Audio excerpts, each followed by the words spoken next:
I never thought I'd stand here again, my trembling fingers touching the rusted padlock on the gate that had haunted my dreams for 30 years. The wind whispered through the tall prairie grass, carrying memories I'd spent decades trying to bury. Just take pictures for the real estate listing, sign the papers next week, and it's over, Michael had said, his voice carrying that familiar tone, the one that treated me like I was fragile crystal, ready to shatter. The same tone everyone used since James died 6 months ago. But they didn't understand. None of my 3 children understood what this place did to me. How could they? They were too young when it happened. When Benjamin, my firstborn, my golden boy, I couldn't even complete the thought, even after all these years. The mining company's offer is more than fair, Mom. $20 million. Think of what we could do with that, Jennifer had insisted just yesterday, her lawyer husband nodding beside her. Dad would want this for us. But would he? In our 30 years of marriage after we left this place, James mentioned the ranch so rarely that sometimes I wondered if he'd erased it from his memory as thoroughly as I'd tried to. Except for those trips, 3 times a year, like clockwork. Fishing trips, medical conferences, reunions with old friends, different excuses, always the same strange quietness when he returned. I pushed against the gate, expecting resistance from 3 decades of abandonment, but it swung open with surprising ease. The rusted chain and padlock had been purely decorative. My heart quickened. The dirt road ahead wasn't overgrown as it should have been. It was maintained, recently graded, with fresh tire tracks. "Hello?" I called out, my voice sounding small against the vastness of the Montana sky. "Is someone there?" No answer came, but as I walked the half-mile road toward where our house had stood, I noticed other discrepancies. The fences were repaired. A new windmill turned lazily on the hill. In the distance I could see buildings, new ones, not just our old farmhouse. I almost turned back then, called Michael or David, but something pulled me forward. Perhaps James's voice in my head, saying what he always said when I was afraid. "The only way out is through, Ellie girl." As I crested the final hill, I stopped dead. Below me spread not the abandoned ghost of a ranch I expected, but a thriving community. The original farmhouse stood freshly painted. Beside it, a dozen small cabins formed a semicircle. A large barn gleamed red in the afternoon sun. A greenhouse caught the light. And people. There were people everywhere. A group of men repaired a tractor. Children played in a fenced playground. Someone was hanging laundry. And horses. At least 20 horses grazed in a corral that hadn't existed before. I must have made a sound because a woman looked up.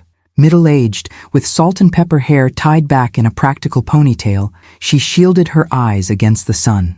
When she saw me, she froze for an instant, then quickly spoke to a teenager beside her who ran toward the main house. I couldn't move as she approached. Who was this woman on my land? What was all this? Had James sold the property without telling me? "Mrs. Mitchell?" the woman called as she got closer. She knew my name. "Eleanor Mitchell?" "Yes," I managed, my voice thin. "Who are you? What is this place?" She stopped a respectful distance away, her eyes, kind but cautious, studying my face. "My name is Margaret Santos. Everyone calls me Maggie. I've been waiting for you to come." "Waiting? I don't understand. This ranch has been abandoned for 30 years. A sad smile touched her lips. "No, Mrs. Mitchell. This ranch has never been abandoned, not for a single day since you left." My knees weakened. I reached out to steady myself against a fence post. "That's impossible. We moved to Denver after Benjamin, after the accident. James, never." "Your husband came back the very next month," she said gently. "And every month after that, for 30 years, until his heart gave out." The world tilted sideways. James? My James had been coming here monthly? Not 3 times a year, but 12 or more? All those fishing trips, conferences, weekends with old college friends? "You're lying," I whispered, though something deep inside recognized the truth in her words. "I wish I were, for your sake. I know this must be a shock." She gestured toward the house. "Would you like to come inside? There's someone who's been especially looking forward to meeting you." As if on cue, a man with Down syndrome hurried from the main house. About 35, with James's fishing hat perched precariously on his head, his face lit up when he saw me. "Ben's mommy?" he called out, waving enthusiastically. "Ben's mommy came." The name hit me like a physical blow. Ben. No one had called my son that, but James. Everyone else used his full name, Benjamin. Thomas, honey, remember what we talked about? Maggie said gently. This is Mrs. Mitchell. Mrs. Mitchell, he repeated dutifully, approaching with his hand extended formally. I'm Thomas. I help with the horses and the garden. Mr. James was my best friend. I took his hand automatically, my mind still reeling. Nice to meet you, Thomas. Would you like to see Ben's special place? He asked innocently. I put fresh flowers there every Tuesday. Mr. James said flowers make Ben happy in heaven. I couldn't breathe. Ben's special place? Flowers? I looked at Maggie, silently pleading for explanation. James built a memorial, she said softly, by the lake, where my 10-year-old son had slipped beneath the surface while I prepared his birthday lunch, unaware until it was too late, the place that had destroyed me. I can't, I whispered, backing away. I need to go. But Thomas took my hand in his warm one. Don't be scared, Mrs. Mitchell. The lake is friendly now. It teaches children to swim so they don't go to heaven too early like Ben did. Before I could process his words, I heard an engine. A black SUV approached, kicking up dust. Michael had followed me after all. Mom, he called, climbing out. What the hell is going on here? Who are these people? As Maggie turned toward my eldest surviving son, her expression changed subtly. Your father's legacy, she said simply. And you must be Michael. He spoke of you often. My son's face darkened as he looked around. This place was supposed to be abandoned. Who gave you permission to be here? Thomas stepped slightly behind me, suddenly nervous. Your father did, Maggie replied, her voice firm. For the past 30 years. That's impossible, Michael snapped, stepping protectively between me and this stranger, claiming to know so much about my husband. My father never mentioned any of this. Because he promised your mother he wouldn't, Maggie replied with a calmness that somehow made her words more devastating. He kept 2 promises his entire life, to never leave those in need and to never hurt Eleanor with memories of this place. I found my voice, though it sounded distant to my own ears. You said you've been waiting for me. How did you know I'd come? Maggie's eyes softened. James knew you would. Eventually, after he was gone. She reached into her pocket and pulled out a keyring. He left instructions. There are things he wanted you to see. When you were ready, Michael stepped forward. We're not here for some mysterious treasure hunt. This property is being sold. These people need to be evicted immediately. I watched several of the people in the distance turn toward us, anxiety visible even from afar. A woman clutched her child closer. Michael, please, I said, finding unexpected steadiness. Let's at least understand what's happening here. What's happening is trespassing, Mom. We need to call the sheriff. Thomas, still half hidden behind me, spoke up. Mr. James said we could stay forever. He promised. Michael's face reddened. My father has been dead for 6 months, and he didn't own this place alone. My mother owns it jointly, yes, Maggie interrupted, her tone businesslike now. Which is why we've been waiting. James knew this day would come. A young woman approached, carrying a toddler on her hip. Military posture, wary eyes. Everything okay, Maggie? Fine, Jessie, Maggie assured her. This is Mrs. Mitchell and her son. They're just visiting. Jessie relaxed slightly, but her eyes remained vigilant. Should I tell the others? Not yet. Let's give Mrs. Mitchell some time first. I studied the young woman. Barely more than a girl, really. 22, perhaps. The child on her hip had her eyes. You live here? I asked her directly. She nodded. 2 years now. Since Rick, she swallowed hard. My husband. Afghanistan. The VA wasn't... Her words trailed off, but her meaning was clear. Michael's jaw clenched, but even he seemed to recognize that ordering a military widow off the property wouldn't play well, even to himself. Mom, we should discuss this privately, he said tersely. Yes, Maggie agreed.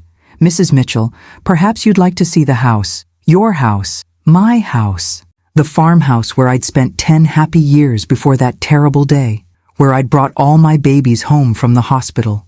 Where I'd watched Benjamin take his first steps on the wide front porch. I'll come with you, Michael insisted. Actually, I surprised myself by saying, I'd like a few minutes alone. With Maggie. His eyebrows shot up. Mom, we don't know who these people are.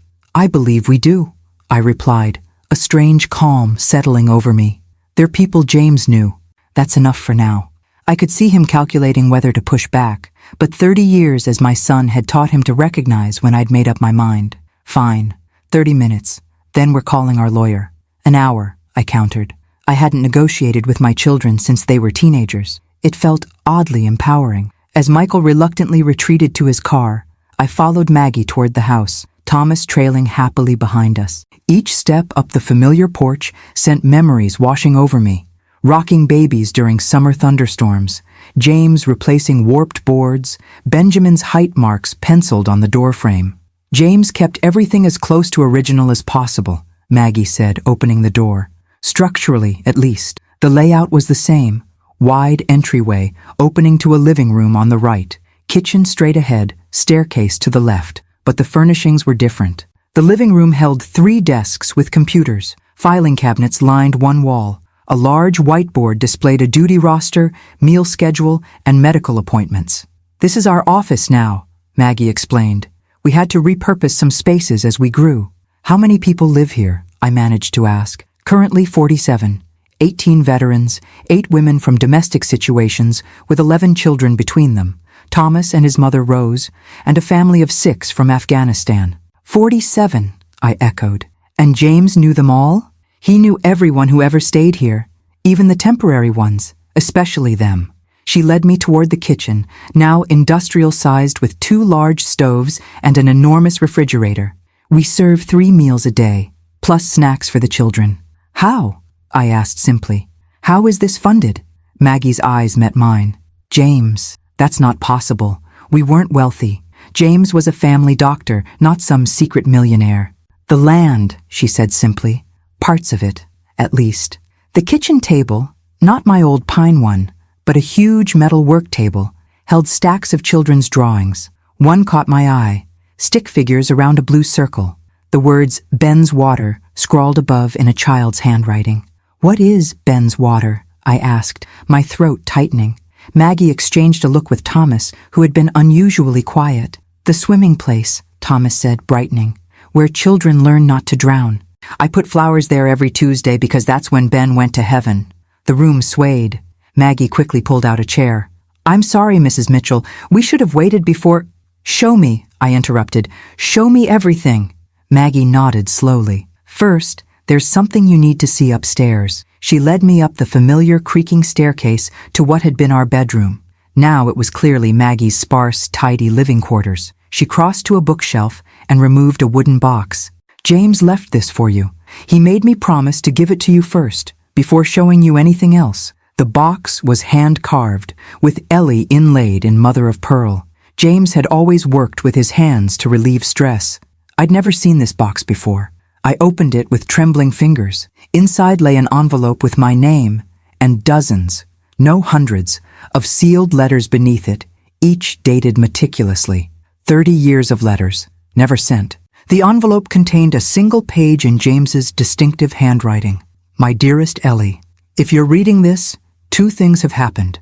I've left this world, and you've found your way back to the ranch. I've played this moment in my mind thousands of times, wondering which would come first, my courage to tell you the truth or my death. It seems death won that race. I've kept secrets from you, my love. Not affairs or hidden vices, but a different life, one I built alongside our life in Denver. A life where Benjamin's memory serves as foundation rather than wound. I couldn't sell this land after we lost him. Couldn't bear the thought of strangers living where his laughter had filled every room. But neither could I leave it to decay. So I came back, first to grieve alone, then to rebuild, then to repurpose. What started with one homeless veteran seeking shelter in our barn has become something I never imagined, a community. I've written you a letter every month for 30 years, explaining everything. I never sent them because I feared reopening your wounds. Perhaps that was cowardice disguised as protection. Forgive me, Ellie girl, for my secrets, for my silence, for leaving this burden to you. But please, before you decide the fate of this place, see what it has become. I've loved you completely, even in my duplicity. Always, James. I looked up at Maggie, tears streaming down my face. You knew? All this time? For 15 years, she said softly. Since James found me sleeping in a church after I left the convent. He brought me here, showed me what he'd built, and asked me to help run it. While I knew nothing, I whispered. Because he loved you too much to make you remember, she replied. The question now, Mrs. Mitchell, is whether you're ready to see what Benjamin's death helped create. Through my tears, I nodded. It was time to face the lake. The path to the lake hadn't changed, still a gentle slope through cottonwood trees that whispered in the wind. But I noticed new additions, benches placed strategically along the way, flower gardens in unlikely spots, and most surprising of all, safety signs with bright yellow lettering. James installed those after the first families with children came, Maggie explained, walking beside me. No child is ever allowed at the lake without an adult, not after Benjamin. I stopped, my hand pressed against the rough bark of a cottonwood. You speak his name so easily. Maggie paused. James spoke of him often. All the children here know Benjamin's story. I haven't said his name out loud in years, I admitted, the confession tearing from somewhere deep inside me. It hurts too much. I understand, she said simply, but she couldn't possibly understand. How could anyone comprehend what it's like to prepare your son's birthday cake, to peek out the window expecting to see him playing with his toy trucks, only to realize you haven't heard his voice for too long, to run frantically to the lake, screaming his name, to see a small body floating face down, so still, so terribly still. Mrs. Mitchell? Maggie's voice pulled me back. We can do this another day if— No, I said firmly. Now. We continued walking, and I noticed Thomas had disappeared. Where's Thomas? I asked. He always runs ahead to the memorial. It's his special responsibility.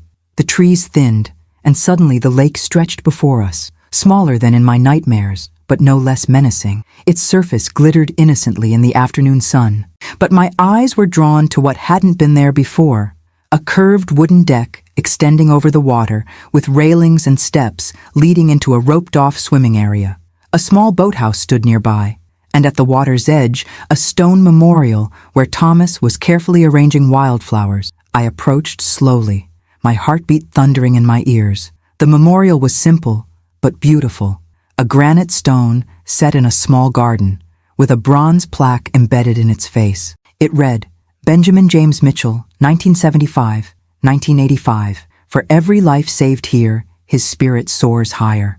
Below that was a second, smaller plaque. 47 children have learned to swim safely here. Not one has been lost. My knees gave way, and I sank onto the garden bench, tears blurring my vision. 47 children, I whispered. Maggie nodded. James started teaching swimming lessons 15 years ago. Every child who lives here must learn. He hired certified instructors, built the safe swimming area, installed rescue equipment. She hesitated before adding, Your grandson was one of them. My head snapped up. What? Jennifer's boy, Ethan. When he was 7, he came close to drowning at a friend's pool party. Jennifer mentioned it to James during a Sunday dinner, remember? Said they couldn't afford the private swim lessons the doctor recommended after the incident. I remembered. Jennifer had been distraught. James had listened quietly, then changed the subject. Typical James, uncomfortable with family drama.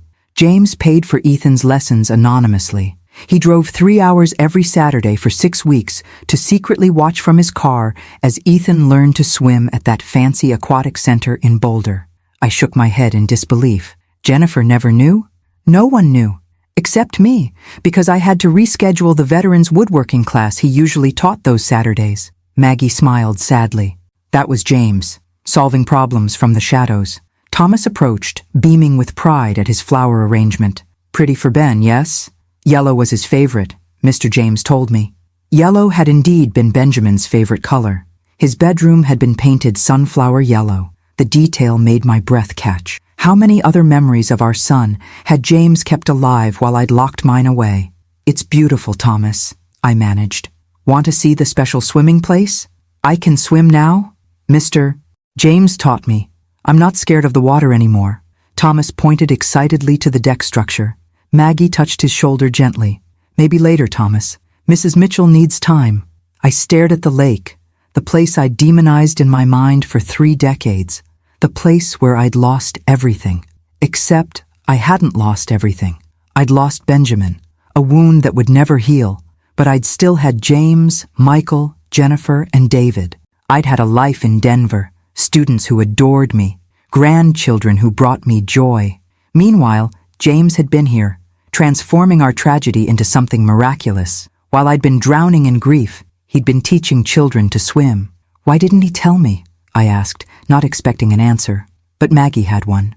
The first year he came to grieve alone, found a homeless veteran sleeping in your barn, a man named Robert who'd served in Vietnam. James let him stay. Then another veteran came, and another. She sat beside me on the bench. 5 years in, there were 12 people living here. James wanted to tell you then. He drove all the way to Denver with photos, plans to show you how he was healing by helping others. What happened? He saw you laughing with friends outside a restaurant, said it was the first time he'd seen you truly happy since Benjamin died. Couldn't bear to reopen the wound.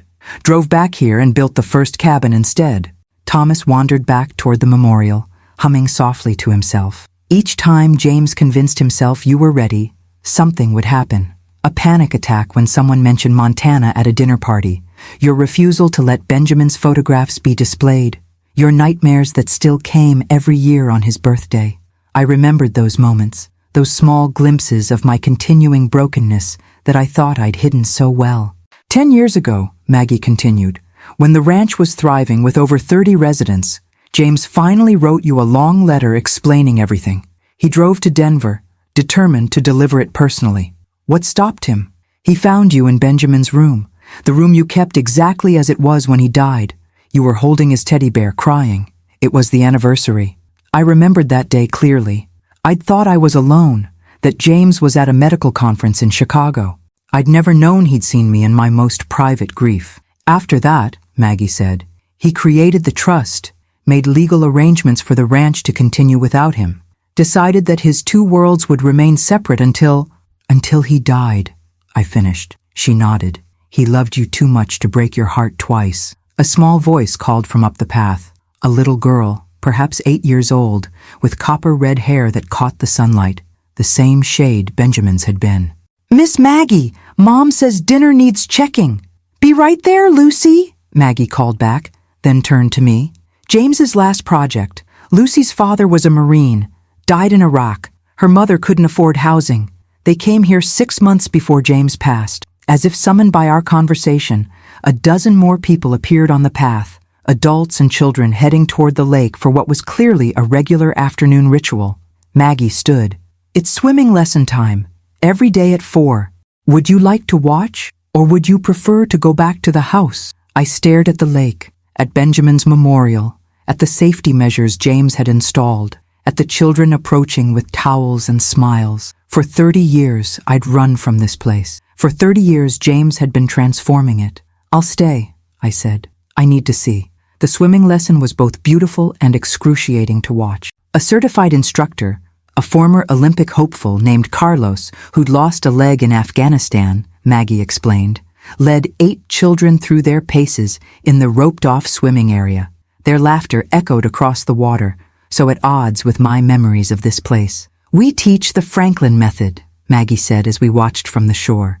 James researched every swimming program in the country before choosing it. Lowest drowning statistics of any technique. I noticed an older man stationed on the deck with a life ring and whistle, vigilantly watching every child. Another adult stood in a kayak just beyond the swimming area. No child was more than an arm's length from an instructor. 3-tiered safety system, Maggie explained, following my gaze. Instructor in water, spotter on deck, emergency responder on boat. Plus, all staff are CPR certified.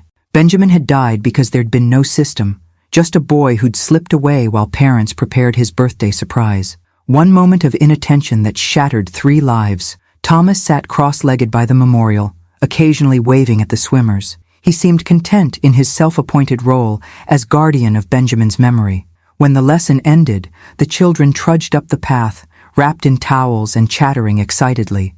Lucy, the red-headed girl, paused before us. Did you see me, Miss Maggie? I can float on my back now. Carlos says I'm ready for level 3. That's wonderful, honey, Maggie replied with genuine pride. Lucy's curious eyes turned to me. Are you a new grandma here? My grandma's in heaven with my dad. Before I could respond, a young woman hurried over. Lucy, don't bother Mrs. Mitchell. She turned to me. I'm sorry. I'm Andrea, Lucy's mom. It's all right, I assured her. And yes, Lucy, I suppose I am new here. The child beamed. Will you watch me swim tomorrow too? I'm gonna learn backward kicks. Something twisted in my heart. Pain, yes, but something else too. I'd like that, I heard myself say. As Andrea led Lucy away, Maggie touched my arm gently. Let me show you the rest before Michael returns. There's much more to see. We walked back toward the house, taking a different path that led past the cabins I'd spotted earlier. Each small building housed 2 families or 4 single residents, Maggie explained. All built with timber from the property, designed by a veteran architect who'd found purpose in creating homes for others after losing his own family to a drunk driver. Beyond the residential area stood the greenhouse, a state-of-the-art hydroponic system that provided vegetables year-round. James sold the north parcel last year, Maggie said. The part with mineral rights? Used the money to expand our sustainability projects. I stopped walking. He sold part of the ranch? For how much? Maggie hesitated. $3 million. The figure staggered me. What did he tell me about this money? I don't remember any large deposits. He didn't deposit it in your joint accounts. He created the Mitchell Ranch Trust and funded it with the proceeds for sustainability after he was gone. $3 million. Hidden from me, from our children. Spent on strangers while Michael struggled to pay for his oldest son's college tuition. While Jennifer worried about medical bills after her husband's layoff. While David battled the demons that kept him in and out of rehab. Show me the documentation, I said, my voice harder than I intended. Everything. Maggie nodded, unsurprised by my reaction. It's all in James's office. We returned to the main house, where she led me to a room off the main hallway, James's study.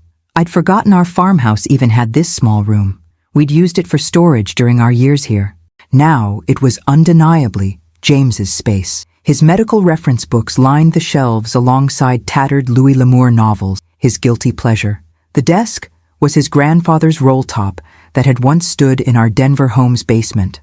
On the wall hung Benjamin's first-grade photo. I touched the frame gently. He kept this here? He kept all the family photos here. Said it was his heart room. She crossed to the desk and unlocked the bottom drawer with a key from her pocket. These are the trust documents, property records, and financial statements. And these, she placed a stack of leather-bound books beside the legal papers, are his diaries. 30 years' worth. I sank into James's chair, running my fingers over the topmost journal. The earliest one, dated the year after Benjamin died. I'll give you privacy, Maggie said, moving toward the door. But Michael will be back soon, demanding answers. Let him wait, I replied, already opening the first journal with trembling hands. The entry was dated exactly 1 month after we'd moved to Denver. Came back to the ranch today. Couldn't sell it. Couldn't bear strangers living where Ben's laughter once echoed. Found Johnson's for sale sign and tore it down. Told him by phone we've changed our minds. Ellie doesn't know. First secret I've ever kept from her in 15 years of marriage. But how do I tell her I need this place she cannot bear to remember? Slept in Ben's room. Found his toy soldier under the bed. Cried until sunrise. I flipped forward several pages. 3 months here now. Fixed the roof on the barn. Started clearing debris from the spring storm. Gives my hands something to do, while my heart still searches for answers. Ellie thinks I'm at a medical conference in Seattle. Hate lying to her, but she's sleeping through the night now in Denver, making friends at her new school, mentioning Ben without breaking down. My coming here would undo all that healing. And later, a year after Benjamin's death, found a man sleeping in the barn today. Robert Winters, Vietnam vet. No home, no family. Eyes like I've seen in the mirror. Haunted. Offered him dinner. He asked if he could stay and help with repairs in exchange for shelter. Said yes before I even thought about it. Feels right having another soul here. The ranch was never meant to be empty. 5 years later, 12 people living here now. Roberts brought others, all veterans, all homeless, good men fallen on hard times. We've fixed up the bunkhouse, added a bathroom to the old tack room. They're healing the ranch, and it's healing them. Should tell Ellie, drove to Denver intending to. Saw her laughing with friends outside that Italian restaurant she loves. First real laughter I've seen since Ben. Couldn't bear to reopen the wound. Came back and started building a proper cabin instead. The men deserve real shelter. And 10 years after, met Margaret Santos today. Goes by Maggie. Former nun who left her order after reporting abuse that the church tried to cover up. Found her sleeping in St. Michael's Church when I was in Billings for supplies. Something about her reminded me of Ellie. That same quiet strength. Offered her the teaching position for the children. We have 5 kids living here now, all with parents working through addiction or incarceration. Need someone with educational background. When she saw the ranch, what we've built, she cried. Said she'd found her true calling after all. Think I have too. With shaking hands, I flipped to the final journal. The entries from just last year. Doctor says my heart is failing. 6 months, maybe less. Haven't told Ellie. Can't bear to see the fear in her eyes. Need to use this time to secure the ranch's future. The trust is nearly ready. Maggie will take over completely. She practically runs everything already. Just need to ensure the funds will last. Sold the north parcel to Miller Mining. $3 million. Told Ellie I was at a cardiology conference in Houston. More lies to protect her. Use the money to build permanent housing for the veterans, install the solar system, upgrade the greenhouse, purchase medical equipment. The ranch will be self-sustaining now. My legacy to Ben, transforming the place of his death into a sanctuary of life. The final entry, dated just 2 weeks before his sudden heart attack. Made video for Ellie today, out by Ben's memorial. Tried to explain everything. 47 children have learned to swim here now. 47 lives potentially saved. 1 for each year Ben would have lived if I'd watched him more carefully that day. My penance, my redemption. Hoping someday Ellie will understand why I kept this from her. Why I built this secret life. Not for lack of love, because of its abundance. The ranch is ready. I am ready. But I fear I'm leaving her with an impossible burden. The truth. I closed the journal as the sound of car doors slamming echoed from outside. Michael had returned, and he'd brought reinforcements. Jennifer's BMW and David's motorcycle now stood beside Michael's SUV. All 3 of my surviving children had arrived, ready to sell their brother's legacy out from under me. This is absurd, Michael's voice carried through the open window of the study. Squatters' rights aren't a thing anymore, especially when the actual owners are right here. I quickly wiped my tears, tucking James's journals into the desk drawer. My 3 children stood in the front yard, confronting Maggie, who maintained her characteristic calm. As I've explained, Mr. Mitchell, this property is held in trust. I'm simply the administrator, Maggie was saying as I stepped onto the porch. Your mother is the one you should be speaking with. 3 heads turned toward me. Jennifer rushed forward, her lawyer-honed instincts immediately assessing my red-rimmed eyes. Mom, what have these people been telling you? Are you okay?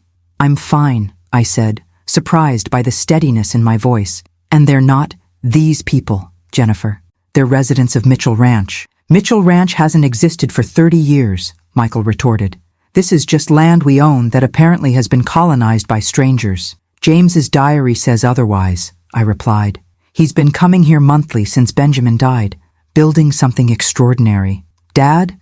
David spoke for the first time, confusion evident in his face. He'd always been the sensitive one, so much like James in temperament. Dad was running this place all these years? Not running it, Maggie interjected quietly. Creating it, funding it, loving it, and lying about it, Michael snapped. If what you're saying is true, he lied to all of us for decades. A fair point, one that still stung despite the context I'd gleaned from James's journals. He did, I acknowledged, to protect me, to preserve Benjamin's memory. Ben has been gone 30 years, Jennifer said, her voice softening at my obvious distress. We all loved him, Mom.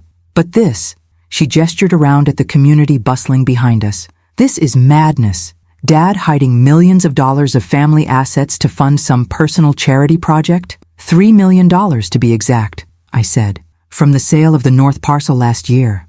Michael's face darkened. $3 million? Are you kidding me? I asked Dad for help with Tyler's college tuition last spring. He said things were tight with retirement. And my medical bills after Greg's layoff, Jennifer added. He suggested I look into payment plans. I hadn't known these details. In our marriage, James had handled our finances, and I'd gladly let him. Now I wondered what else I might have missed. David, still silent, was watching the activity around the ranch. A group of veterans was returning from the fields, tools slung over their shoulders. Women gathered children for dinner. Thomas waved excitedly when he spotted us. I want to see everything, I declared. Before we discuss the future of this place, I need to understand what James built. Mom, the mining company representative is meeting us here tomorrow, Michael protested. $25 million, Mom. That's over $6 million each for us. Your grandchildren's college funds, your retirement security. One day, Michael. I'm asking for one day to learn the truth about your father's life. Something in my tone must have conveyed my determination because Michael sighed in defeat. Fine. One day. Then we talk terms. Jennifer looked less convinced. I'm calling Greg. He should review these supposed trust documents. That's your right, I agreed. David, will you stay? My youngest nodded, still watching Thomas, who was now hurrying toward us, waving something in his hand. Mrs. Mitchell, I found Ben's picture. He thrust a framed photograph toward me, Benjamin on his 7th birthday, gap-toothed smile beaming at the camera as he proudly displayed his new fishing rod. James had taken the picture right here on this porch. Where did you get this? I whispered. Mr. James's special room. He showed me all the pictures, said I needed to know Ben because we would have been friends. Thomas's innocent expression clouded. These people are mad. Are they making you leave us? I felt my children tense beside me. Using someone with Down syndrome as an emotional prop would only strengthen Michael's resolve to clear the property. No one's leaving yet, Thomas, I assured him, accepting the photograph. We're just talking. Good, because you need to see the horses, and the school, and Robert's woodshop, and Rose makes the best apple pie on Thursdays. His excitement was palpable and completely genuine. David stepped forward, extending his hand to Thomas. I'd like to see the horses. I'm David, Mrs. Mitchell's son. Thomas's face lit up. Ben's brother. Mr. James said you were good with horses when you were little. A shadow crossed David's face. A glimpse of pain quickly masked. Did he? He said softly. Said you could whisper to them. Make the scared ones calm. Thomas took David's hand and began pulling him toward the stables. We have a new mare. She's scared of everything. Maybe you can help. David glanced back at me, something vulnerable and questioning in his eyes. Go, I encouraged him. I'd like to know what else your father said about you. As they walked away, Michael shook his head. Unbelievable. They've got plants everywhere, tugging at heartstrings. Mom, can't you see what's happening? They're manipulating you. Or perhaps your father left more of himself here than he did in Denver, I replied, surprising myself with the thought. I need to see it all, Michael. You can leave or stay, but I'm not signing anything tomorrow until I know exactly what I'd be destroying. Jennifer's phone rang. Her husband Greg, no doubt. She stepped away to answer, legal strategies already forming. Mom, be reasonable. Michael lowered his voice. Even if Dad did build this place, even if he did care about these people, they're strangers. We're his family. Are we? I challenged, clutching Benjamin's photograph. How much time did you spend with your father in the last year, Michael? How many times did you call just to talk, not to ask for something? The question struck home. Michael's jaw tightened. That's not fair. No, it isn't, I agreed. Just as it wasn't fair that your father kept this place secret from us, but I'm beginning to understand why. I turned to Maggie, who had been watching our family drama with respectful distance. Show me everything, starting with how James funded this place before last year's mineral sale. Michael made a final attempt. The trust documents might not even be legal. Dad wasn't a lawyer. No, came a new voice from behind us. But I am, and they're ironclad. We turned to see an elderly man in a wheelchair approaching, pushed by a middle-aged woman. Robert Winters, he introduced himself, original resident and legal counsel for the Mitchell Ranch Trust since its inception 15 years ago. You're a lawyer? Michael asked incredulously. The old man's eyes crinkled with amusement. Vietnam before that. Harvard Law after. Alcoholism and PTSD in between. Your father found me sleeping in his barn and gave me purpose again. He held up a leather portfolio. Would you like to review the documents, young man? I'd be happy to walk you through the terms. Michael's confidence visibly faltered. Dinner's in 30 minutes, the woman pushing Robert's wheelchair announced. We'd be honored if the Mitchell family would join us. Grace is at 6 sharp. Maggie turned to me. Rose makes the meal assignments. She was the head chef at the Grand Hotel in Billings before her arthritis forced retirement. Thomas's mother? I guessed. Maggie nodded. James found them living in their car 10 years ago. Thomas was having seizures. They couldn't afford his medication. I thought of Thomas's sunny disposition, his dedicated flower arrangements at Benjamin's memorial. How different his life might have been without James's intervention. "We'll stay for dinner," I decided, looking pointedly at my children. All of us. Jennifer rejoined us, phone clutched tightly. "Greg says we should document everything. Take photographs." "That's a start," I agreed. "To understand what your father valued enough to hide from us for 30 years. As we walked toward the dining hall, converted from our old barn, I noticed David in the distance, standing quietly beside a nervous mare, his hand gently stroking her neck, while Thomas watched in awe. For the first time since James's death, I felt something shift inside me, a crack in the foundation of grief that had defined my existence. Not healing, not yet, but possibility. And in my hand, Benjamin smiled from his photograph, eternally 7 years old, forever frozen in time at the place I'd run from, and James had transformed. The dining hall stunned me. Our old barn, where we'd once stored hay and farm equipment, had been transformed into a warm, welcoming space with long wooden tables, a stone fireplace, and walls covered with artwork, clearly created by the children who lived here. Wooden beams stretched overhead, strung with twinkling lights that gave the cavernous space an intimate feel. "James designed it himself," Maggie explained as we entered. "Said every family deserves a proper dinner table." A dozen round tables filled the space, each set with mismatched but clean plates and silverware. Residents were already gathering, adults helping children get settled, teenagers distributing water pitchers. The atmosphere was lively but organized, like a well-rehearsed dance where everyone knew their role. Michael, Jennifer, and I stood awkwardly just inside the entrance, outsiders in a place that bore our family name. David had yet to return from the stables. A tiny woman with snow-white hair approached us, leaning heavily on a cane. "You must be Eleanor," she said, her rheumatoid-twisted hands extending toward mine. "I'm Rose. James spoke of you constantly." I took her gnarled fingers gently. "You're Thomas's mother." "Yes," she smiled, revealing dimples that matched her son's. "And James's second cousin, though he didn't know that when he found us. Only discovered the connection when I mentioned my maiden name was Mitchell, from the Kentucky Mitchells. Not the Montana ones." I blinked in surprise. "James never told me. Probably thought it didn't matter. Family is who you choose, not just who shares your blood." She gestured toward a table near the fireplace. "That's our family table. James always sat there when he visited. Would you join me?" Before I could answer, Michael stepped forward. "Mrs. Just Rose, dear." "Rose," he continued stiffly, "I understand you've lived here for some time, but you should know this property is being sold tomorrow." Rose's smile never faltered. "Is that so?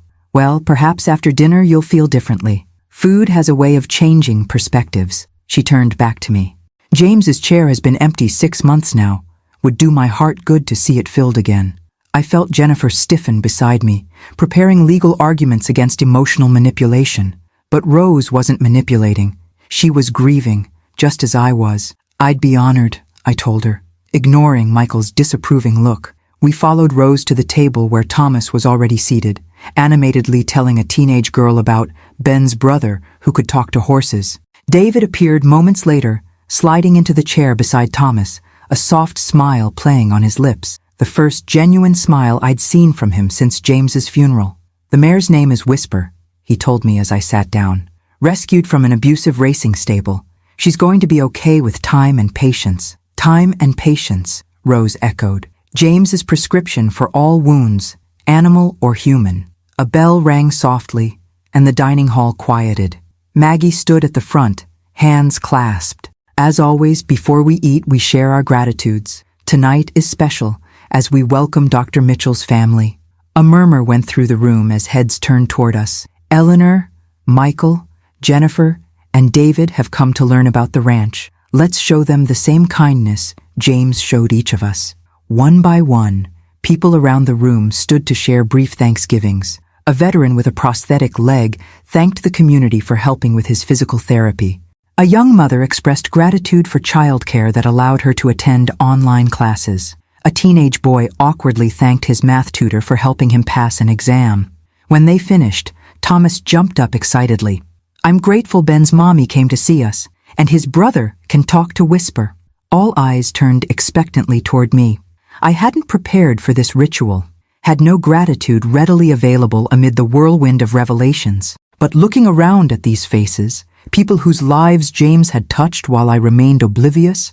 I found words. I'm grateful to discover that while I was preserving Benjamin's memory by keeping it locked away, James was honoring it by creating this. My voice caught. Thank you for showing me another way to remember my son.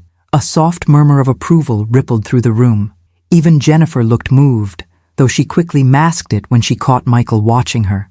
Rose squeezed my hand as dinner was served family style. Hearty vegetable stew, fresh bread, and salad greens that Maggie informed us came from the greenhouse. The meal was simple but delicious, clearly prepared with care. As we ate, residents stopped by our table to introduce themselves. Robert Winters, the lawyer I'd met earlier, shared stories of the ranch's early days. A former teacher named Elena described the educational program for children who struggled in traditional schools. A quiet man named Sammy, who I learned had been an interpreter for American forces in Afghanistan, expressed his gratitude for the sanctuary provided to his family when their special visas left them homeless in America. James paid for our immigration lawyer, Sammy said softly.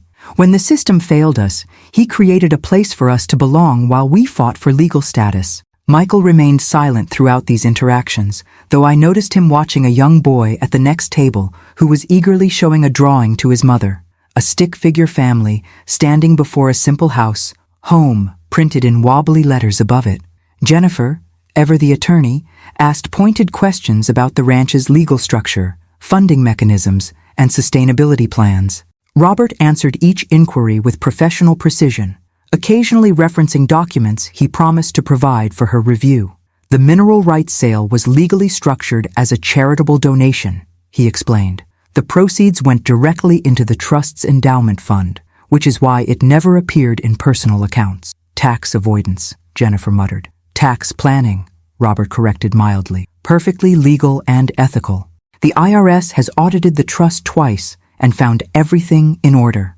David barely spoke, content to listen to Thomas's excited chatter about horses, swimming, and the art therapy classes he attended twice weekly. I watched my youngest son carefully. Of my 3 children, David had struggled most after Benjamin's death. Sleepwalking, nightmares, withdrawal. Just 7 when his brother drowned. He'd never fully processed the trauma. Now, watching him with Thomas, I glimpsed the healing that had eluded him. As dessert, Rose's famous apple pie was served. A young girl approached our table with a handmade card. Lucy, the redhead from the swimming lesson. I made this for you, she said shyly, placing it before me. Miss Maggie said you're sad because Dr. James went to heaven. The card featured a childish drawing of a smiling sun over a lake. Inside, in careful printing, when we are sad, Dr. James said to look for helpers. We can be your helpers now. Tears filled my eyes. James's favorite Mr. Rogers quote, "Look for the helpers," had become his life philosophy, it seemed. Thank you, Lucy, I managed. It's beautiful. As she skipped away, Michael finally broke his silence. This is all very touching, Mom, but these good works don't change the fact that Dad lied to us for decades, hid money, created this elaborate double life. While you were weekending in Aspen, David said suddenly, his voice unusually sharp. While Jennifer was climbing the corporate ladder, while I was in and out of rehab, Michael flushed. That's not fair. Isn't it? David challenged. When's the last time you asked Dad about his life? Not about investments or advice or loans? Just about him? An uncomfortable silence fell over our table. Rose patted my hand gently. Family, she said softly. Always the most complicated love story. As dinner concluded, residents began their evening routines. Some cleared tables, others supervised children's homework. Still others gathered for what appeared to be a support group meeting in a corner. Typical evening at Mitchell Ranch, Maggie explained as she joined us. Everyone contributes according to their abilities. Everyone's needs are met according to their circumstances. Sounds like communism, Michael muttered. Sounds like family, I countered.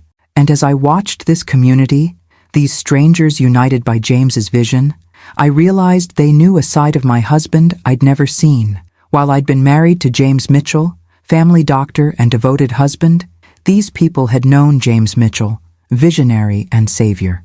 I wondered which version was more authentic, or if perhaps both were equally true.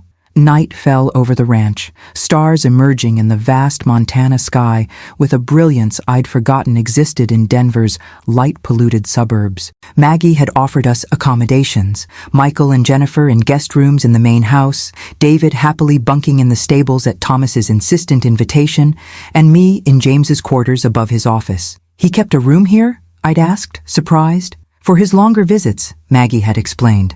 When he stayed several days to oversee construction projects or medical clinics. The space was undeniably James, Spartan but thoughtful in its details. A twin bed with the flannel sheets he preferred, bookshelves lined with medical journals and dog-eared westerns, a small desk beneath a window overlooking the property, and photographs, dozens of them, in simple frames covering one entire wall. I sat now on the edge of his bed, examining these snapshots of James's secret life. There he was with Robert, arms slung around each other's shoulders before a half-built cabin. James kneeling beside Thomas on a fishing dock. James in a Santa hat, distributing presents to beaming children. James beside a woman in a wheelchair, both grinning broadly as she held up a diploma. Not a single photograph of me or Michael, Jennifer, or David. Those lived in his Denver office, I realized. He had kept his worlds completely separate, not just for my protection, but perhaps for his own peace of mind. A soft knock interrupted my thoughts. Jennifer stood in the doorway, her professional demeanor slightly softened by exhaustion. "May I come in?" I nodded, patting the space beside me.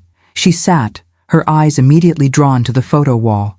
"It's surreal," she said after a moment, "like discovering Dad had another family." "He did, in a way," I acknowledged. "But not the kind you're thinking."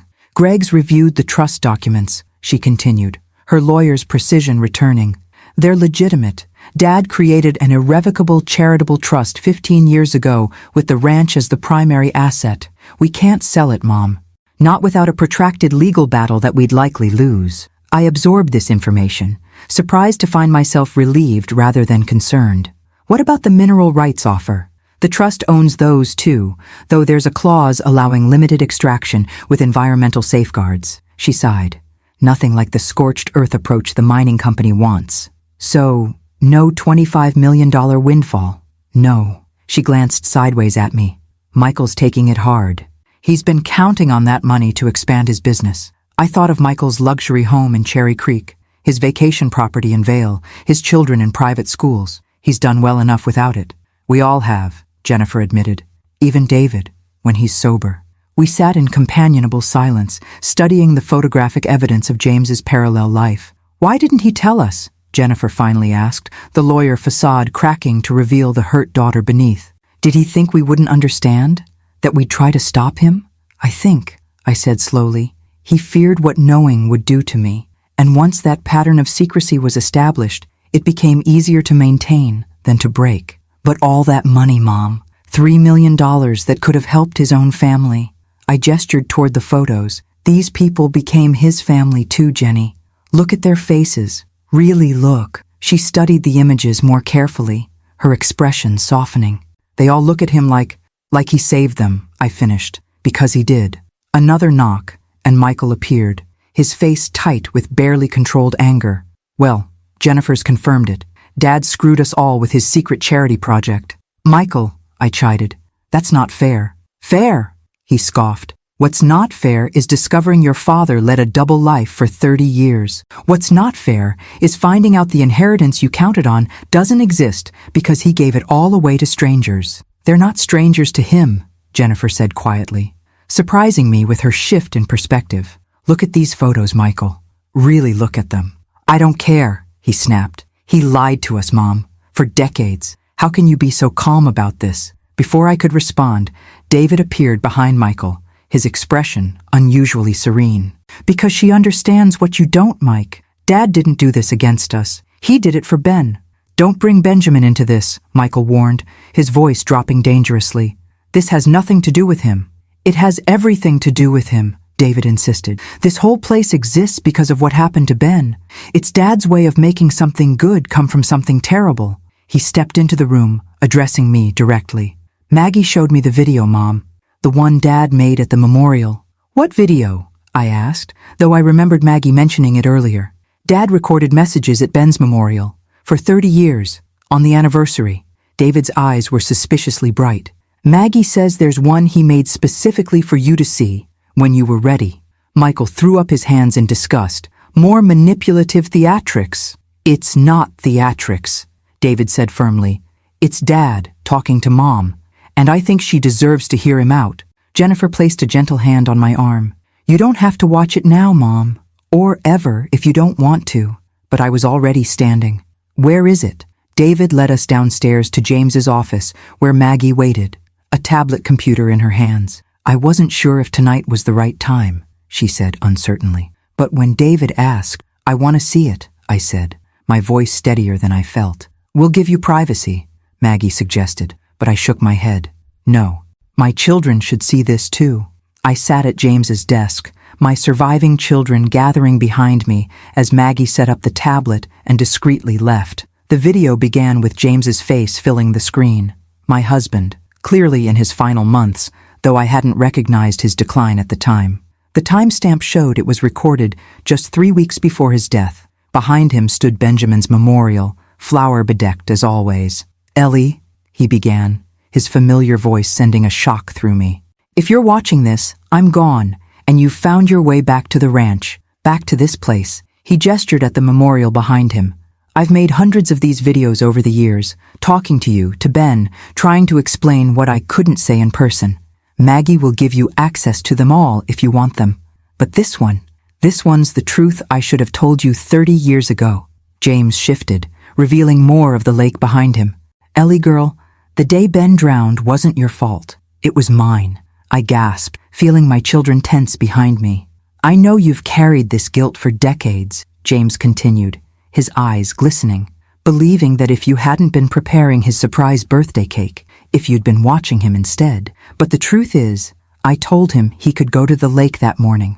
My hands flew to my mouth. He asked if he could try fishing with his new rod. I said yes, told him to stay on the dock. I promised I'd join him in 15 minutes after I fixed the tractor, but I got caught up in the repair, lost track of time. You were in the kitchen, thinking he was with me. I was in the barn, thinking he was still waiting for me. James wiped a tear. By the time either of us realized he'd gone to the water alone, I felt Jennifer's hand on my shoulder, squeezing tightly. I couldn't tell you then. You were so broken, Ellie, and I was a coward. Watching you blame yourself was easier than admitting I'd given permission. As the years passed, it became impossible to confess. How do you tell someone you've let them carry undeserved guilt for decades? James took a deep breath, composing himself. So instead, I tried to atone, to make Benjamin's death mean something. Every child taught to swim safely, every veteran given purpose, every family sheltered. They're all part of our son's legacy. The boy who loved everyone, who never met a stranger, who wanted to save every stray animal we found. He lives on in this place, Ellie, in ways I couldn't explain without revealing my own culpability. Behind me, Michael made a soft, wounded sound. I don't know if you can forgive me, James continued, for Benjamin, for the lies, for creating this place without you. But I hope someday you'll see that in my broken way, I was trying to honor both our son and you, the woman who taught me that love is about lifting others up. He leaned closer to the camera. The trust will protect the ranch after I'm gone. The community can continue without me, but it would flourish with your heart guiding it, Ellie. If you can find it in yourself to forgive me, to embrace what grew from our greatest loss, there's room for you here. Room for all our family, if they choose it. James smiled sadly. I've loved you completely, Eleanor Mitchell, even in my deception. And Benjamin would be so proud of the lives saved in his name. The screen went dark. For several heartbeats, none of us moved or spoke. Then Michael turned abruptly and left the room. Jennifer, tears streaming down her face, squeezed my shoulder once more before following him. David remained, his hand resting gently on my back as 30 years of misplaced guilt washed over me in waves of grief and revelation. He knew, I whispered. All these years, he knew I blamed myself, and he blamed himself, David said quietly. So he built all this to make amends. I looked up at my youngest son, suddenly seeing him with new clarity. You're not angry about the money. David shook his head. I never cared about that.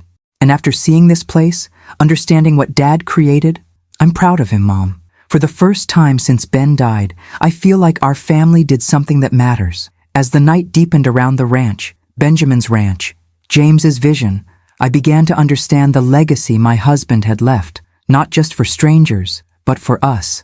A way to transform our family's greatest tragedy into purpose. If only I could find the strength to accept it. Dawn broke over the ranch with a spectacular riot of colors, purples and oranges streaking across the vast Montana sky. I'd barely slept, spending hours reading through James's journals after watching his confession video. Each entry revealed another piece of the intricate mosaic he'd created in our son's memory. I stood now on the porch of the main house, coffee mug warming my hands, watching the ranch come alive. Veterans headed to the greenhouse, children gathered for breakfast before school. A group of women left for their jobs in nearby towns, carpooling in one of the ranch's vehicles. This well-oiled community had functioned without me, without my knowledge, for decades. "Early riser like your husband," came Rose's voice as she joined me, moving slowly with her cane. James always said sunrise over the mountains was God's daily reminder that beauty follows darkness. That sounds like him, I agreed, making room for her on the bench. He was always the optimist in our marriage. Yet he carried such guilt, Rose said softly. Sometimes when he thought no one was watching, the weight of it showed in his eyes. "I never saw it," I admitted. "How did I not see it?" "Because he didn't want you to." Rose patted my hand. James was skilled at compartmentalizing. Doctor mode, husband mode, ranch mode, each separate and distinct. 3 decades of deception, I mused. I keep trying to be angry, but all I feel is grief, Rose supplied. For the shared healing you might have had, for the years you could have been part of this. A small figure bounded across the yard, Thomas, heading for the stables where David had spent the night. My youngest son emerged, hair tousled from sleep, smiling at Thomas's enthusiasm. "Your son belongs here," Rose said, following my gaze. "I've never seen Thomas connect with someone so quickly. Not since James." I thought of David's struggles over the years, the rehab stints, the depression, the difficulty maintaining relationships. David has always been searching for something. Purpose, maybe. "We have that in abundance here," Rose replied. "What we lack are enough hands to share the load."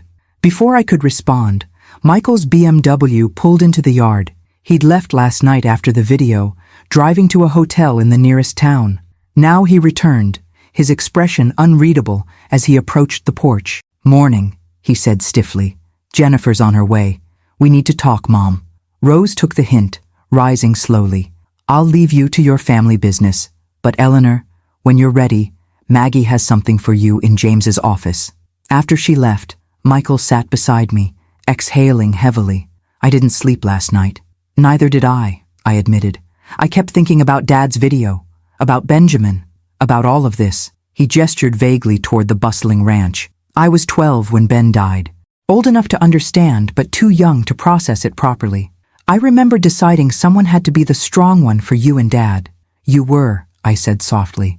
"So responsible, so adult-like overnight.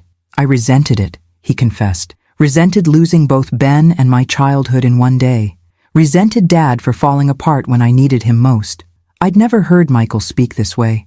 My eldest had always been the practical one, the unemotional one, the successful one who never looked back. "And then last night," he continued, "watching Dad confess, seeing his guilt, his pain, it was like meeting a stranger. The father I knew would never have kept such secrets." "None of us knew him completely," I said. "Not even me." Michael's jaw tightened. "The money still bothers me, Mom. $3 million given to strangers while his own family struggled. Jennifer's medical debt after Greg's layoff, David's rehab costs, my business expansion loans. We weren't struggling, Michael," I corrected gently.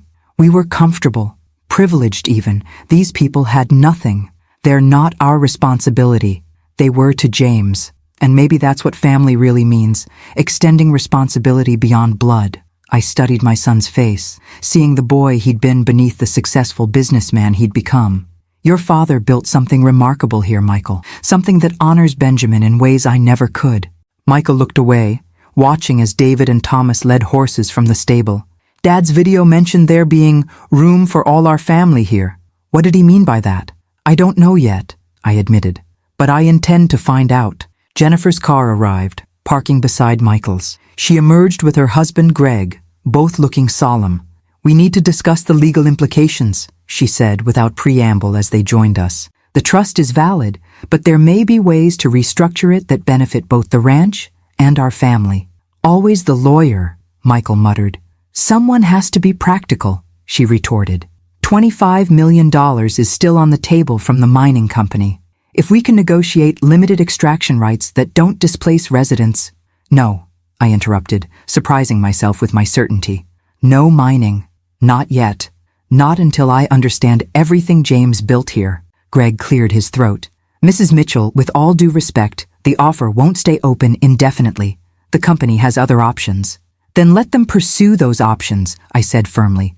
"This land was Benjamin's playground, James's sanctuary, and now home to dozens who have nowhere else. I won't rush into decisions that destroy any of that." Jennifer and Greg exchanged glances, clearly having expected a different response. "Maggie wants to see me," I continued, standing. "Something James left. Will you join me?" We found Maggie in James's office, a worn leather box on the desk before her. "These are the letters," she said simply. "One for each month for 30 years. James wrote them after every visit but never sent them. 360 letters," Jennifer calculated aloud. 372, Maggie corrected. "He was very disciplined." I approached the box reverently, lifting the lid to reveal bundles of envelopes, each tied with string and labeled by year. "Have you read them?" I asked Maggie. "No," she replied. "They were for you alone. James was very clear about that." I selected the earliest bundle from the year after Benjamin died. The first envelope was addressed in James's familiar handwriting, "For Ellie, when you're ready to know." With trembling fingers, I opened it and began to read aloud. "My dearest Ellie, I've just spent my first weekend back at the ranch since we left. I told you I was at a medical conference in Portland. Forgive the deception. I couldn't sell this place, Ellie. Not where Ben's spirit still feels so present. The lake haunts me as it does you, but somehow being here, facing it directly, brings a strange peace that eludes me in Denver. Today, I repaired the dock where he used to fish. Tomorrow, I'll clear the path to the meadow where he flew his kite. Small acts of remembrance that feel like prayer. A local veteran, Robert Winters, has been sleeping in our barn. Instead of calling the sheriff, I've invited him to stay, to help with repairs. He has the same hollow look we do, Ellie. The look of someone who has lost something irreplaceable. Perhaps that's why I let him stay, because he understands that some wounds never fully heal, they just become part of who you are.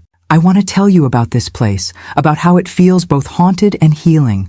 But when I called home tonight and heard the lightness in your voice as you described your new teaching position, I couldn't bear to reopen wounds that are finally beginning to scab over. So I carry this secret for now, this small solace that helps me breathe when grief threatens to suffocate me. Perhaps someday we can share it. Until then, know that in this place where we lost our son, I am keeping his memory alive in the only way I know how, by helping others who are lost themselves. All my love, James. I looked up, tears blurring my vision. Michael stood rigid, his expression conflicted. Jennifer wiped her eyes discreetly. Greg studied the floor, an outsider witnessing our family's raw exposure. "There are hundreds more," Maggie said softly. "Documenting everything. The first veterans cabin, the greenhouse installation, the swimming program, Thomas and Rose's arrival, the trust formation. James recorded it all for you. He wanted me to know, I realized, just not until he thought I could bear it, or until he was gone and couldn't witness your pain," Michael suggested, his voice rougher than usual. "Either way," Jennifer said, "he left us a roadmap to his heart, to the life he led without us." I replaced the letter in its envelope, overcome by the magnitude of what lay before me. Hundreds of confessions, explanations, invitations to understand the husband I thought I'd known completely. "There's more," Maggie said hesitantly. "James left instructions for all of you, if you chose to embrace the ranch." "What kind of instructions?" Jennifer asked, lawyer mode engaging. "Opportunities," Maggie clarified. "Ways each of you could be involved in the ranch's future if you wanted to be. He never assumed you would, but he hoped." I thought of James's words in the video. "There's room for all our family here, if they choose it." "Show us," I said. As Maggie retrieved another folder from James's desk, I caught David watching from the doorway, Thomas beside him. My youngest son's expression held something I hadn't seen in years: hope. And in that moment, I began to understand what James had always known, that healing doesn't come from running away from tragedy, but from transforming it into purpose. The question was whether our fractured family could find unity in continuing what James had begun, or whether his dual life would ultimately drive us further apart. Maggie opened the folder and removed several documents, each bearing one of our names. James prepared these during his final months, when his heart condition was worsening. He never told anyone about his diagnosis, not even me, until the very end. Another secret. How many had my husband carried to protect those he loved? He called these his legacy proposals, Maggie continued, handing each of us our designated envelope. Mine was thicker than the others, its weight significant in my trembling hands. Michael tore his open immediately, scanning the contents with narrowed eyes. Jennifer, ever the methodical one, carefully slid a finger beneath the flap, preserving the envelope as potential evidence. David accepted his with reverence, but made no move to open it, watching his siblings' reactions instead. I broke the seal on mine, finding several pages covered in James's precise handwriting. The first page began simply, "Dearest Eleanor, if you're reading this, you've discovered Mitchell Ranch and all it encompasses. You've learned of my 3-decade deception, or dedication, depending on your perspective. The question now is, what happens next? I've established legal protections for this community through the trust, ensuring it can continue without us. But it would thrive with Mitchell family involvement, not out of obligation, but out of choice. The choice to transform our family's greatest tragedy into its most meaningful legacy. For you, my beloved wife, I propose the role you were always meant for: community historian and heartkeeper. Your gift as a history teacher, your ability to help others connect to the past while building toward the future. These talents are desperately needed here. The children need to understand where they came from to see where they might go. The veterans need their stories preserved with dignity. And Benjamin's memory needs to be woven throughout, not as a ghost that haunts, but as the foundation that supports. Should you accept, the trust provides a modest salary and living quarters, our old home, restored to comfort but preserved in essence. More importantly, it offers purpose for your retirement years and healing for your heart. The decision is entirely yours. You may choose to visit occasionally, to remain at a distance, or to embrace this place fully. All I ask is that you consider the possibility that in running from this land for 30 years, you may have been running from your own healing. With eternal love, James' additional pages detailed practical matters, financial provisions, transitional assistance, even curriculum suggestions for historical programming. James had thought of everything, planning for a future he wouldn't live to see. I looked up to find Michael standing abruptly, his proposal crumpled in his fist. "Unbelievable," he muttered. "What did yours say?" Jennifer asked, her own pages held protectively against her chest. Michael laughed bitterly. "Dad wants me to use my business acumen to establish sustainable revenue streams for the ranch. Suggested I relocate my investment firm's satellite office to Billings and serve as the trust's financial advisor.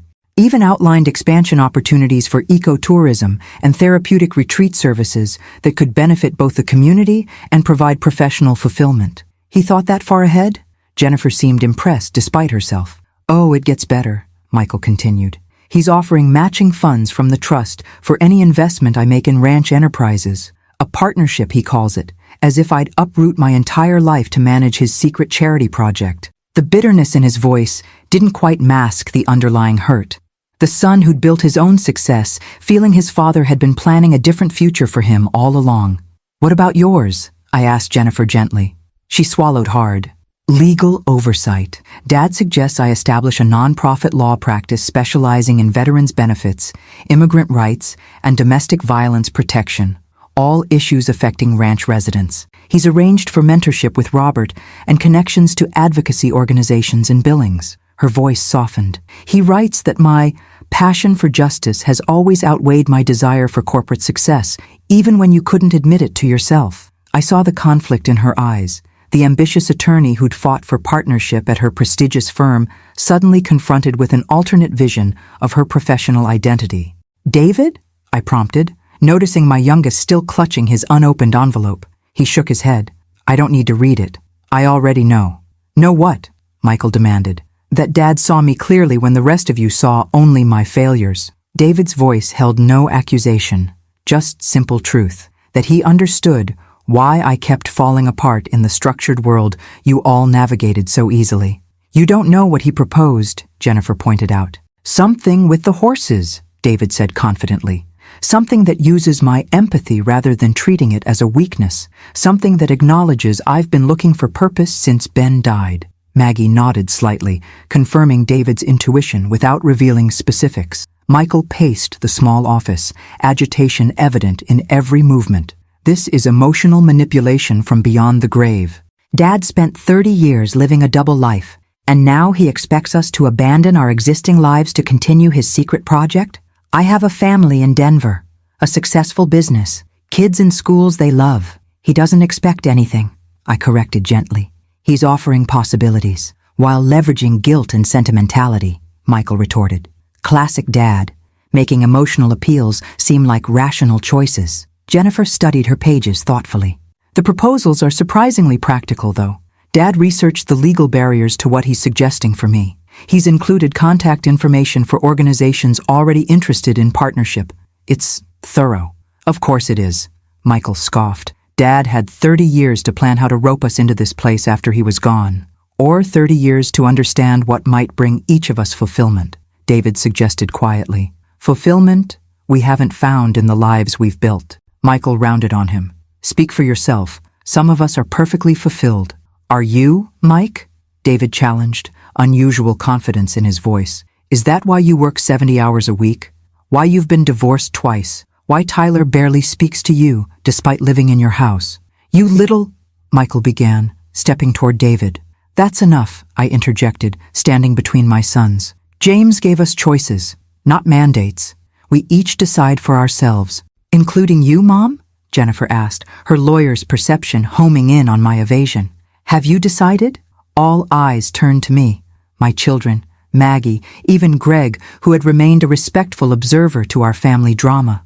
I've spent 30 years running from this place, I said slowly, finding my way to truth with each word, refusing to speak Benjamin's name, keeping his room like a museum, flinching when James mentioned Montana. I took a deep breath, and none of it brought healing. None of it honored our son's life or made sense of his death. I gestured toward the window, where ranch residents went about their morning routines. But this community has saved lives, given hope, created family for those without one, all in Benjamin's name. So you're staying, Michael concluded flatly. I'm considering it, I corrected. I want to read all James's letters first, understand everything he built here, then decide. And if we don't want to be part of this grand vision, Michael pressed, then that's your choice, I replied simply. James protected the ranch legally, regardless of our involvement. This place will continue with or without Mitchell family participation. The tension in the room was broken by Thomas appearing in the doorway. David, the new horse is eating. You said you'd help brush her. David smiled, tucking his still unopened envelope into his pocket. Coming, Thomas. He paused at the door. For what it's worth, I'm staying. At least for a while. The rest of you can do whatever you want with Dad's proposals, but I've found something here I've been searching for my whole adult life. After he left, Michael shook his head in frustration. This is exactly what I was afraid of. Dad's created some fantasy world here that's sucking us in one by one. Or perhaps, Jennifer suggested cautiously, he created something real in a world that often feels like fantasy. You two? Michael looked betrayed. What happened to your partnership track? The Supreme Court ambitions? Jennifer shrugged, a gesture so unlike my always certain daughter that it momentarily stunned me. I don't know, Michael, but I do know I haven't been happy despite achieving everything I thought I wanted. Maybe Dad saw that when I couldn't. This is insane, Michael muttered. We're supposed to have careers and lives in Denver, not run off to play charity workers on a ranch in the middle of nowhere. Your father commuted for 30 years, Maggie observed quietly. Created impact in both worlds. Perhaps such balance is possible for all of you.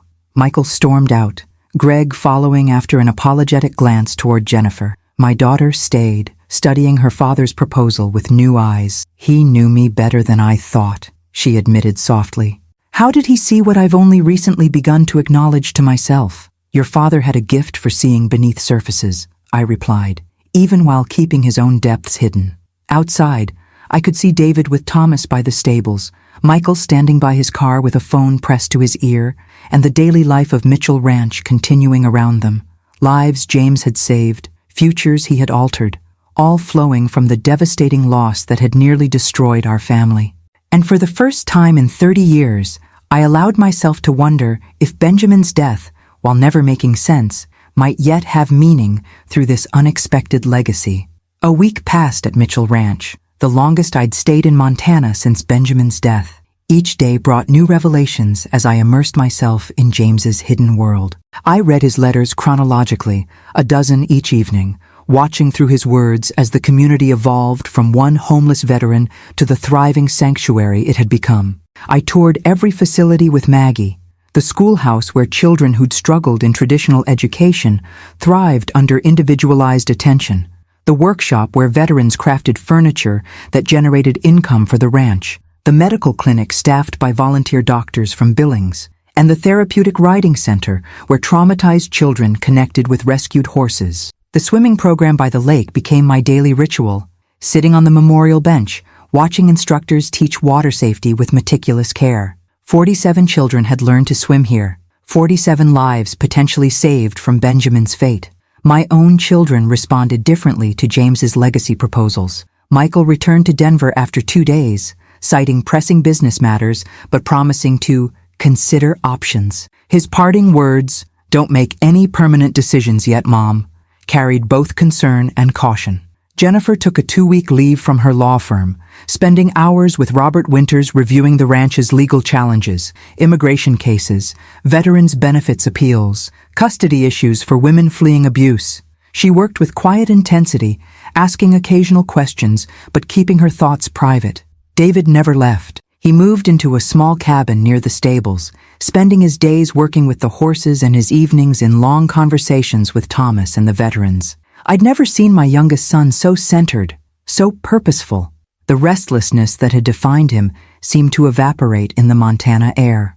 On my 7th morning, I awoke early and walked alone to Benjamin's memorial. The rising sun cast long shadows across the lake that had taken my son and transformed my husband. Decades of grief and secrets had flowed from this place, yet somehow hope had emerged as well. "I thought I might find you here," came a voice behind me. Rose approached slowly with her cane, Thomas following with a bouquet of wildflowers. "Tuesday flowers for Ben," Thomas explained, carefully arranging them at the memorial. Rose eased herself onto the bench beside me. "James came here every morning too, said it helped him start the day with purpose, remembering why all this exists." I watched Thomas whispering to the memorial, having some private conversation with the boy he'd never met, but somehow knew through James's stories. "He kept Benjamin alive here," I said softly, "while I was keeping him dead in Denver." "Different ways of grieving," Rose corrected. "Neither right nor wrong. But James's way helped others, created this." I gestured toward the ranch visible through the trees. "My way helped no one, not even me. Yet here you are now," Rose observed. "That's what matters." Thomas finished his flower arrangement and wandered toward the lake's edge, giving us privacy while remaining within sight. "I've been reading James's letters," I told her. "One struck me particularly, from about 5 years ago. He described watching you and Thomas at the 4th of July celebration. Thomas was helping younger children with sparklers, so careful, so protective. James wrote that it reminded him of Benjamin with his younger siblings." Rose smiled. "James often said Thomas and Benjamin would have been soul brothers, both so gentle, so aware of others' feelings. In that letter, James wondered if I would ever meet Thomas, if I would see what he saw, Benjamin's spirit living on in this community." I took a deep breath. "He wrote that his greatest regret was building all this without me." "It was," Rose confirmed. "He told me once that success felt hollow without you to share it, that saving strangers couldn't compensate for the distance growing between him and his own family. Yet he never told us. Fear is powerful," Rose said simply. "Once he'd established the pattern of secrecy, breaking it became more terrifying with each passing year." We sat in companionable silence, watching Thomas skip stones across the lake's surface, no fear of the water that had claimed Benjamin, just respectful caution instilled by James's swimming program. "I've made my decision," I said finally. Rose nodded, unsurprised. I thought today might be the day. How did you know? You have James's look, the one he got when his mind was settled. She patted my hand. Whatever you've decided, he would respect it. I'm staying, I said, the words bringing immediate lightness. Not visiting, not observing, staying, making this place my home. Rose's eyes filled with tears. James would be so grateful. I need to honor what he built here. What Benjamin inspired. I watched Thomas wave excitedly as David emerged from the tree line, heading toward the stables, and I need to support David's healing. He's found himself here in ways I never thought possible. And your other children? They'll make their own choices. Jennifer seems drawn to the legal work, though she hasn't committed yet. Michael, I sighed. Michael is struggling the most with all this, but I have to respect his journey, whatever direction it takes. Family is complicated, Rose acknowledged, especially when secrets are suddenly revealed. I've spent 30 years running from this place, I said, trying to outpace grief that always caught me anyway. James found another path, using grief as fuel for something beautiful. I want to follow that path now, however late my start. It's never too late for new beginnings, Rose assured me. James believed that with his whole heart. Later that morning, I gathered my 3 children in James's office. Jennifer had just returned from observing Veterans Court in Billings. Michael had flown in from Denver, his expression guarded. David arrived last, horsehair clinging to his jeans and a new confidence in his bearing. I've made my decision, I announced without preamble. I'm moving to the ranch permanently. I'll be taking the position James outlined for me, community historian and heartkeeper. Michael's face tightened, though he said nothing. Jennifer nodded thoughtfully. David broke into a broad smile. I'm not asking any of you to follow my choice, I continued. James gave each of us separate proposals because he understood we're different people with different needs. All I ask is that you respect my decision as I'll respect yours. I've decided too, David said, excitement barely contained. I'm accepting Dad's proposal, equine therapy program director. I'll be working with veterans and children using horses as therapeutic partners. And your apartment in Denver? Michael asked. Your job at the music store? David shrugged, already gave notice on both. Nothing there was permanent anyway. Jennifer? I prompted. My daughter straightened, lawyer mode engaging. I'm taking a 6-month leave of absence from the firm, a sabbatical to establish the legal aid clinic Dad proposed. After that, she shrugged, an uncharacteristic gesture of uncertainty from my always decisive daughter. We'll see. All eyes turned to Michael, who stood with arms crossed defensively. I can't uproot my family for this fantasy. My business is in Denver. My children are in schools they love. My wife has her own career. No one's asking you to uproot anything, I said gently. James's proposal for you involved occasional consultation, strategic planning, presence, not residence. And what happens to the $25 million from the mining company? Just left on the table? His voice held both frustration and genuine confusion. My practical son struggling to reconcile emotional value with financial reality. The offer will keep, Jennifer interjected, and there are other options for responsible resource development that wouldn't destroy the community. I've been researching alternatives this week. Michael looked around at our faces, his mother and siblings united in a vision he couldn't yet share. I need time, he finally said. This is all happening too fast. Take all the time you need, I assured him. This place isn't going anywhere. Neither are we. That evening, as sunset painted the Montana sky in spectacular hues, I stood on the porch of what would soon be my home again. Ranch residents gathered for their weekly community dinner in the converted barn. I could see David helping Thomas carry platters of food, Jennifer deep in conversation with Robert, and even Michael cautiously joining a group of veterans examining plans for a new workshop. The memorial bell rang softly, the signal for gathering. As if by magnetic pull, my family found each other in the crowd, walking together toward the dining hall. Not perfect, not completely healed, but moving in the same direction for the first time since Benjamin's death. Behind us, the lake gleamed golden in the setting sun, no longer just the place that took my son, but the place where his legacy lived on in every child who learned to swim, every veteran who found purpose, every family given shelter. James had been right all along. The only way past grief was through it, not around it as I'd tried for 30 years, but straight through its heart to find meaning on the other side. At the entrance to the dining hall, I paused before Benjamin's photograph, placed prominently beside James's on what residents called the Founder's Wall. My son and husband, forever linked in this community they'd created, one through his tragic absence, the other through his determined presence. "We found our way home, Ben," I whispered, touching his image gently. "Both of us, finally." And for the first time in 30 years, saying my son's name brought not just pain, but pride. Pride in the legacy that had grown from our deepest loss, a legacy I would now help nurture into its next chapter. As Rose would say, the impossible mathematics of grace.